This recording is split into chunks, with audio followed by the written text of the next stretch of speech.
Hey, would you welcome Forrest back to the stage? Got to sightsee a little bit.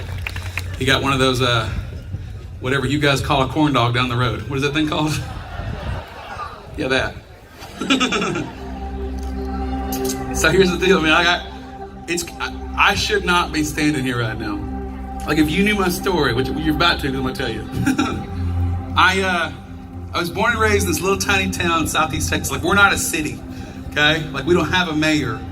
Our sales tax is different. I could go into the economy, but we already discussed the dollar stores already, so we've already covered it, okay? And I was born in a house that loved Jesus. My mom's Baptist and my dad's Catholic, so I was Catholic till about 10. Went to vacation Bible school at my mom's church when I was 10 years old, and I gave my heart to Jesus. And my parents have just completely rallied around mine and my brother's hearts. We made those decisions to follow the Lord and just have raised us up in a home that just loved the Lord. And it was an incredible thing for me. But when I was about 17 years old, I got involved in our youth group at our church. And I remember after going to a youth camp for the first time, and I remember kneeling down at the front of this church, at the front of this little camp, this dirty little camp in Newton, Texas, with my younger cousin, Brian. Brian was 14 years old. He'd never been to church before. We brought him to youth camp. We got him, tricked him into coming. It's going to be like dodgeball. And then Jesus.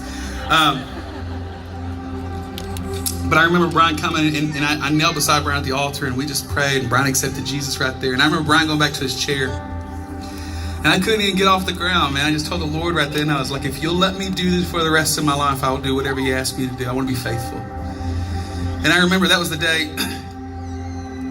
that I felt the calling to go into ministry. And so I had a youth pastor that made this profound impact on my life. And so I thought to myself, man, if I could kind of do the ministry that Kyle, my youth pastor, was doing, I'd love to affect students in that way. And my senior year of high school came around. I started dating a girl named Casey my senior year. We've been married for 15 years now.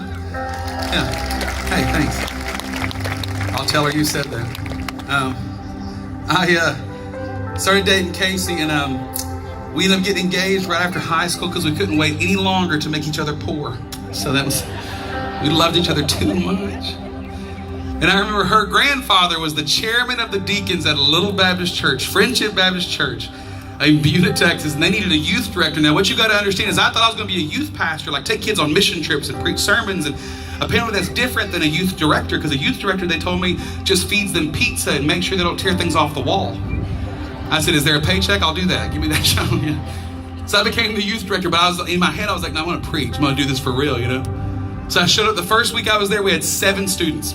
Yeah, I preached my guts out. The second week comes around. You know how many students we had the second week? We had 5. I lost 33% of the youth group the first week I was there. Kind of a rough time there, But I kept at it, man.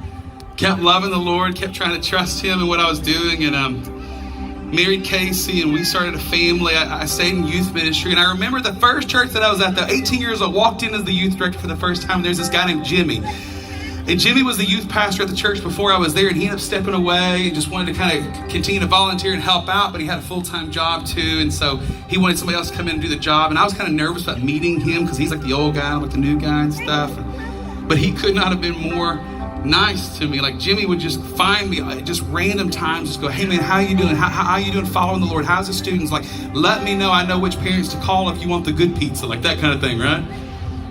And I remember Jimmy just being one of those guys for years. And then when I was 20 years old, after I got married, I ended up saying to myself, I wish I was one of those kids in the youth group that played a guitar.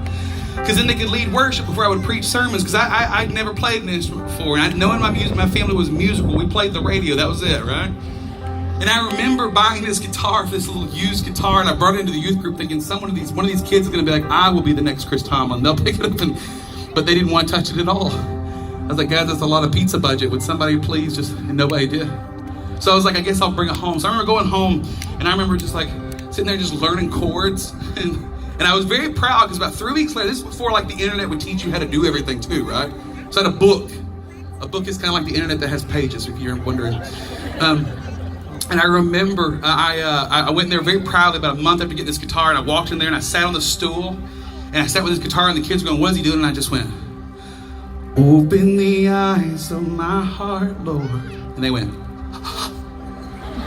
what is he doing up there? And I said, open the eyes of my heart. They said, I think he's singing. I was like, And I want to see you. They said that he's definitely singing. And the next week I came in there and I sat on the stool the same way. They looked at me and I said, open the eyes of my heart, Lord. And they said, doing that song again. I was like, open the eyes of my heart. The third week came around. I came inside, sat on the stool, and I said, open the eyes. They said, can you learn one more song? Just one.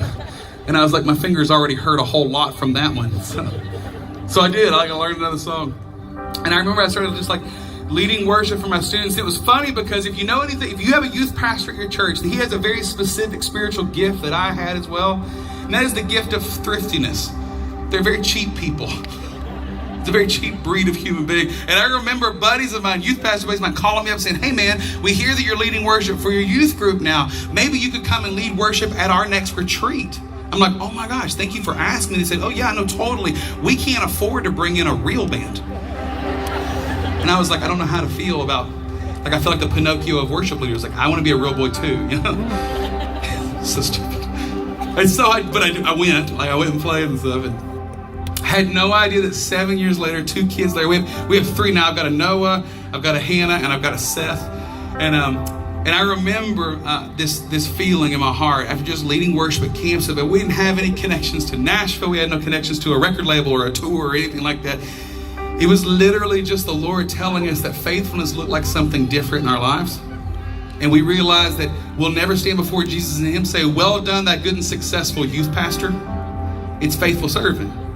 So whatever faithful servant looks like, we wanted to be that. So I told the Lord, like, I don't know what you're going to ask me to do, but I'll be faithful. So we ended up stepping away from that job.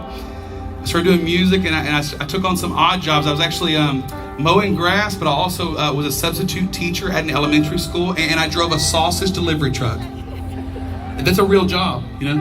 How do you think you get your sausage? Me. I did. It's not as glamorous of a job as what you might think. It's not like riding a bicycle. Good morning. You're just hauling sausages into mailboxes. It's not like that because apparently that's not sanitary. You know? Micah, don't do that again. Like that kind of stuff. Again, so stupid. But I was doing this, man. And I was just trying to be faithful to the Lord. Having no idea that as we kind of kept doing this, more and more people would look at us and say, why would you do this to your family? And in the midst of this thing, we're saying like the best place for our family to be is inside God's will. And we're just trying to trust the Lord. And I remember running into that old youth pastor, Jimmy, and he caught me in the grocery store. And I remember him just saying like, hey man, and I was going, man, I don't need your judgment right now. And he just said, hey, if the Lord's telling you to do this, man, I just want to encourage you. Like, my family's praying for your family. Chase